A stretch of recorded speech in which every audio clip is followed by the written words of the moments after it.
Hello everybody, Too Tall here. Welcome to Too Tall's Model Car Garage. Today's video is going to be a mail call and a Hobby Lobby score. So, let's get to it.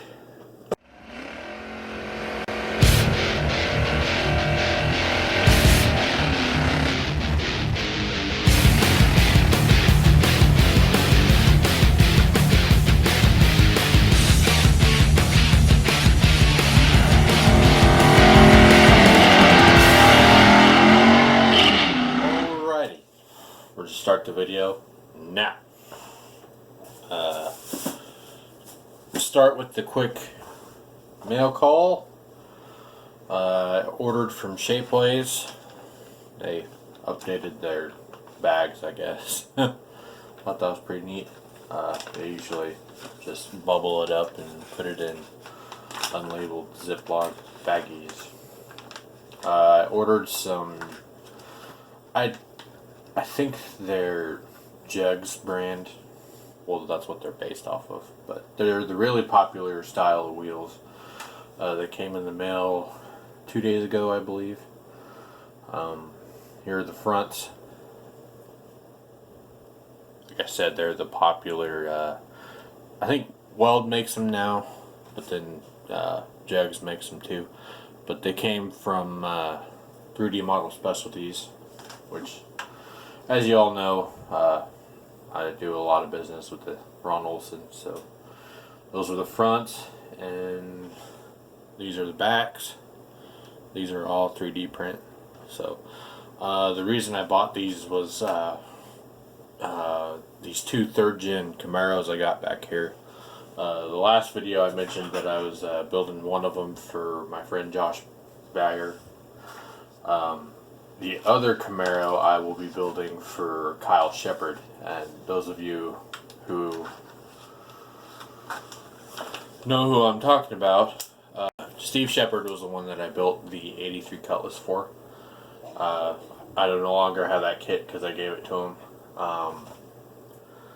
but his son, Kyle Shepard, has an 84 Camaro, and I think I finally decided on what body I'm going to use for both projects, and I think I'm going to use the blue one for Josh Byers, and I'm going to use the green one for Shepard's. The only difference though is Shepard's is a hard top, which I could easily make it a hard top if I could.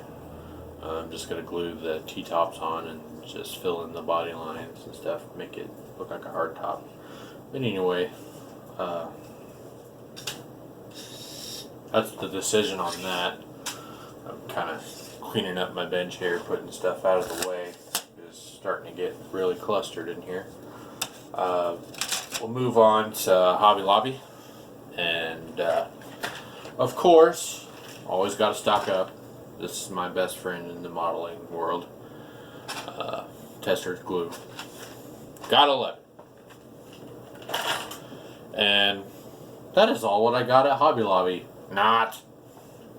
The other night, I was on the hangout with Fred Henry and Martin Zeller and Tool Taz. This was actually last night.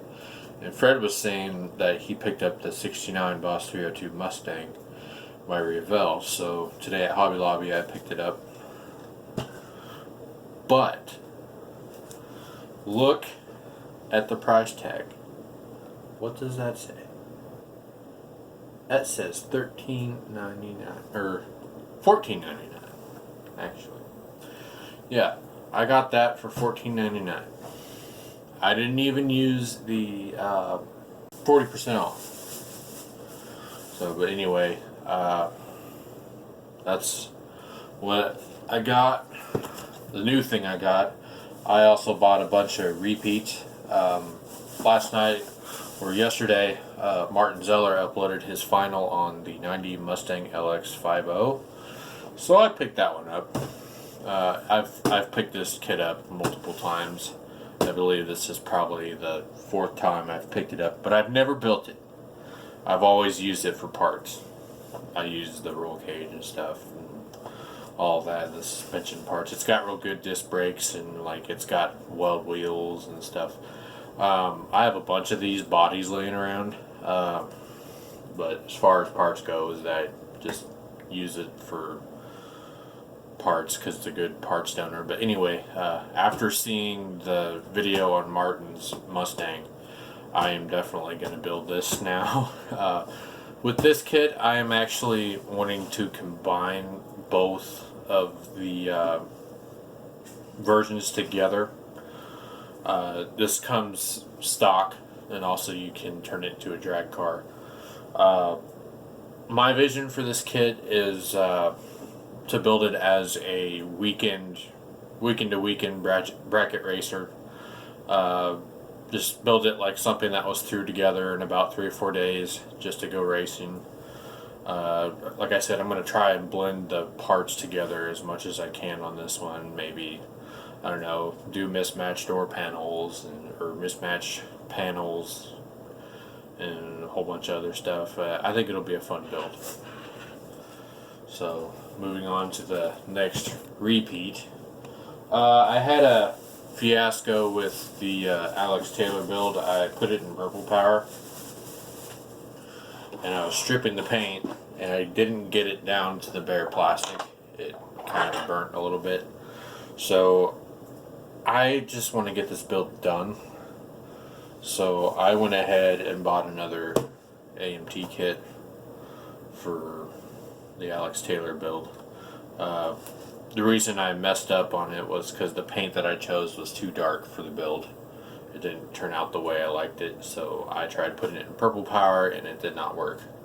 Well, it stripped down the paint, but the primer and stuff burnt to the plastic. So I just said screw it.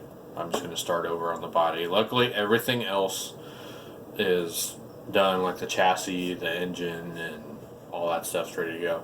And I just need to fix the body. So anyway, hopefully this will turn out a lot better than expected. Another repeat, I bought the 68 Dodge Charger kit. This one, I'm not a big Mopar fan, but as far as this kit goes, I like buying this kit because I know what the combinations are. It comes with the 426 and the 440. Mainly I just use this motor or this kit just for like if I'm building like the last one I actually built was the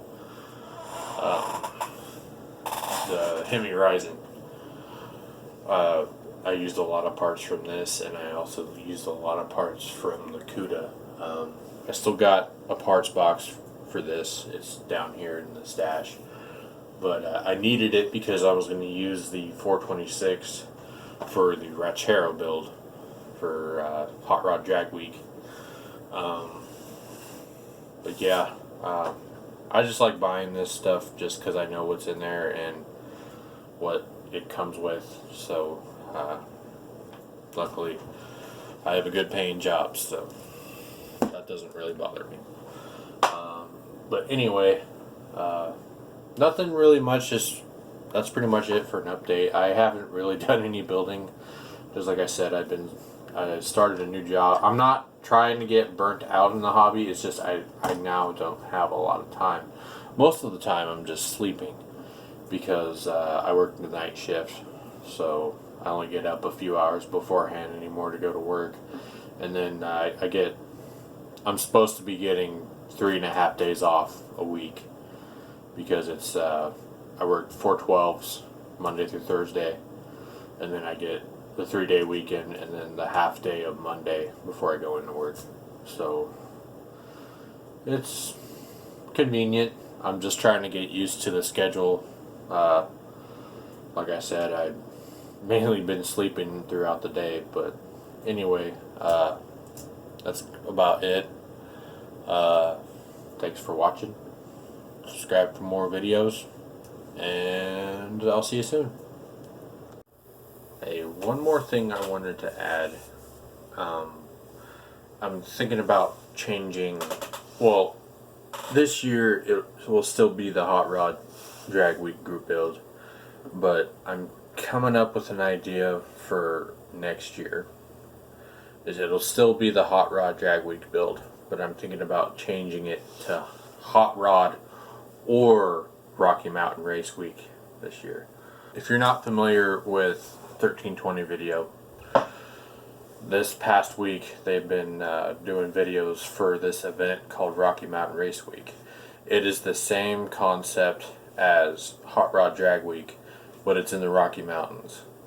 It's the same concept, 5 different tracks, but instead of drive time being those 5 days, it's 7 days, but 5 drag strips, because with the drag strip locations in the Rocky Mountains are pretty big, so they have a couple of days they have a day in between traveling, depending on how far the track is.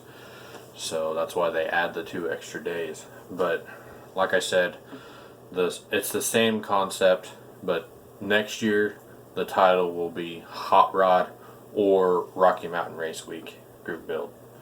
Like I said, it's based off the same thing. Let me get the instructions and stuff figured out beforehand. I'll definitely get a video for it, but it probably won't be out till like January 2020, because like I said, I got the video out for this year in January, so I'll get more details onto it. Like I said, I'm just trying to figure out new things. I've noticed there's a lot of people that are in my group build. Some people have finished, some people have dropped out, which is no problem. But like I said, I'm just thinking about changing the name for next year. Instead of Hot Rod Drag Week, I want it to be Hot Rod or Rocky Mountain Race Week, because like I said, it's the same concept. So both events look really fun to do.